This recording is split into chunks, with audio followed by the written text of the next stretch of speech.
Hello and welcome to the Corona League Week 14. It's been a good week, people, and the playoffs are right around the corner. So let's get right to it.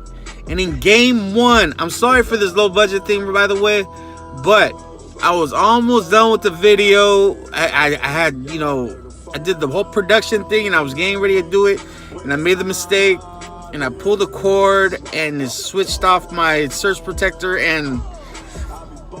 Okay, well now I'm doing it like this, basically. Anyways, let's get back to it. In game one, we had Junebug versus Edward James. And in this, man, this was close. It came down to the wire. All the way down to Monday night. And Monday night, I came back, basically. I pulled it out. Good thing. I pulled it out. And it came down to, 89 to 85 win against Edward James. And it said, Junebug snatches win from Edward James, takes career series lead 4-1. Says Junebug beat Edward James 89 to 85 for their second win in as many head-to-head matchups. Yes, I did.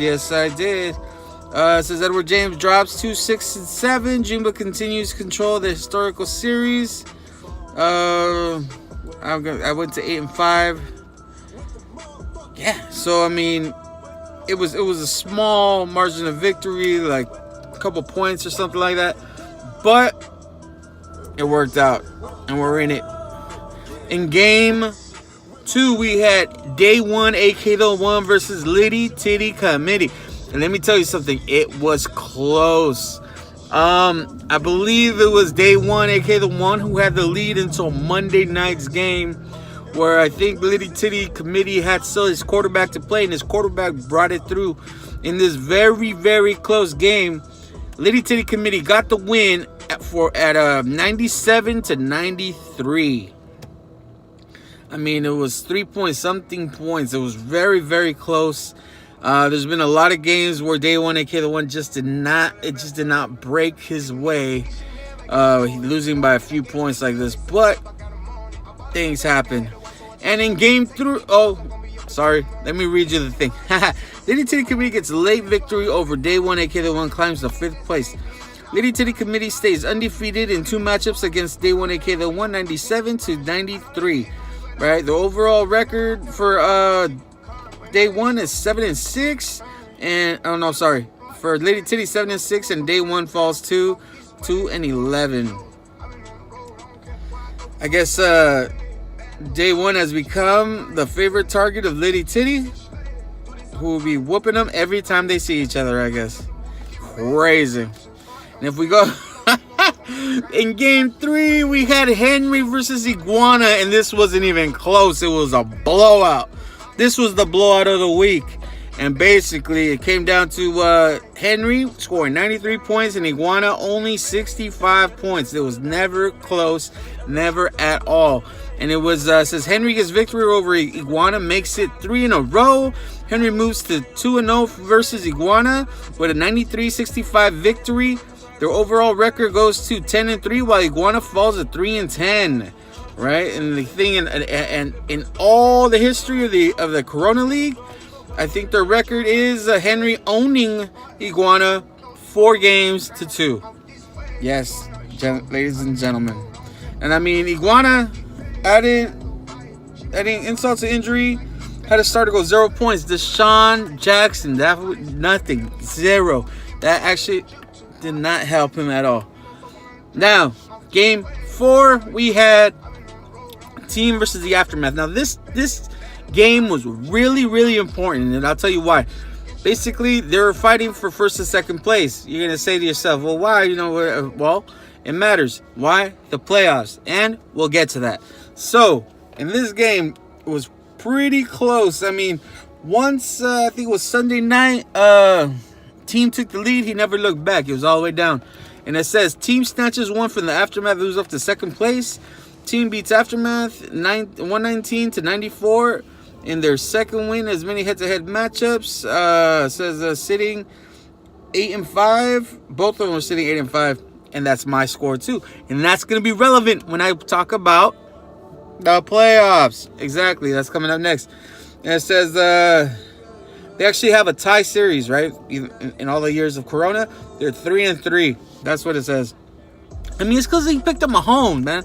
I'll tell you right now, that must have been the pickup of the year, picking up Mahomes. I mean, he didn't draft him. I'm pretty sure he didn't draft him. But I remember when Mahomes was starting to get on fire, I was like, oh my God. It was early this season, maybe second game or something, and I went straight to look for Mahomes. He was gone. Team had picked him up already, and that was, I think, the best pickup of the year. But anyhow, I digress. Either way, let's see this. Let's check out next week's matchups. We got Junebug versus Day 1, aka the One. Now, this is where it's going to get interesting. See, what I'm saying, not to say anything bad about Day 1, aka the One, right? But, basically, he doesn't have the best record, and against me, I mean, it hasn't been close. The projected points has me at 107 and him 92. So, I mean, I'm ahead of projected points, but most likely I think the odds are in my favor. That means I dare to say, almost a for sure win on this one, right? So, if I win this match, my record goes up because there's a 3-way tie for second place, right? So right now, as it stands right now, I'll be playing, if nothing changes, I'll be playing Henry in the first game of the playoffs for the championship bracket, and that is a rough game. Henry's on fire. Henry is on fire. Let me just say. So that is going to be a rough match. But if in the following matches, either Team or Aftermath loses and I win, they drop to my spot and they take Henry in the first game of the playoffs. So it's interesting to keep an eye on that. So that's why I think not a guaranteed win, but I think the odds are in my favor. Okay, and now in game 2, we're gonna have Team versus Liddy Titty Committee. Here's where it's gonna get tricky, right? Because look, the projected points are 101 to 100, right? 101 Team, 100 Liddy Titty Committee. That's less than a point if we actually, if we factor in the point, whatever, the decimal points or whatever. But Liddy Titty Committee has been known to pull one out of his, has known to get a win here, big wins. He's been known to turn it up. So that's all I'm saying. So Team, in the game this close, if he loses, guaranteed he plays Henry. He plays Henry, and I play Aftermath. That's how it goes. That if that happens. Now, it's a pretty close game. It could go either way. So let's go to the next one. Next on it's Henry versus Edward James. This is practically a throwaway match. It really doesn't matter who wins this. Henry could just cruise this one. If he had, bench all his players, it doesn't matter. He could just not put any players in, lose the week. He still ends the season number one. Number one. Best record. No one's catching him. Nothing anyone could do. He's 10-3. If he loses, he's 10-4. If I win, I'm still 9-5. So there's no way anyone's catching this guy. He could just cruise it. And Edward James, no matter what he does, he's still in the bottom bracket, in the consolation bracket. So I mean, that's how that rolls. This is just a straight throwaway game. It doesn't matter what Henry does or doesn't do. He's in it to win it already. He's in there, number 1 seed, no matter what. Cannot touch him. So I'll give you the scores anyways. Edward James has predicted points of 106, and Henry has a projected points of 104. But like I said before, it really doesn't matter. This game is basically a throwaway game. Henry is already in it. He already won the regular season as the player with the best record, the team with the best record. Now, game 4 is another one. Iguana versus Aftermath. In this game, like I said, Aftermath has to win it. And projected points for Iguana is 84. and for Aftermath is 105. I mean, it's a big discrepancy. Crazier things that happen, but like I said, the odds are in Aftermath's favor that that's going to be a win, basically. And it looks like it might be, things work out the way I think they're going to work out. It's going to be Henry against Team and me against the Aftermath in the championship bracket. So, standings for this week are as followed. Henry, solid in first place, untouchable. Congratulations, Henry. And in second place, we have Team.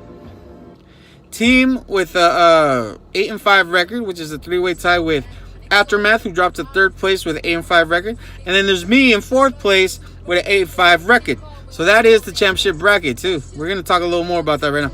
Lady Titty Committee bounced up to 5th. And yeah, Lady Titty Committee bounced up to 5th. Edward James down to 6th. Iguana is at 7th. And Day 1 AK the 1 stays in 8th place. He's sitting next to me, that's why. Either way, here we go. That is the standings for this week. Let's go Corona League playoffs. As it is right now, before this week starts, Henry and Junebug game 1 in the playoffs. Aftermath and Team game 2 in the playoffs. But I already explained how that was going to work. If somebody, if everybody wins in the championship bracket, then that's how it's going to go. Thing is that everybody in the championship bracket is playing somebody from the consolation bracket. So, in this consolation bracket, you got Edward James versus Iguana, and Day 1 AK the 1 versus Liddy Titty Committee.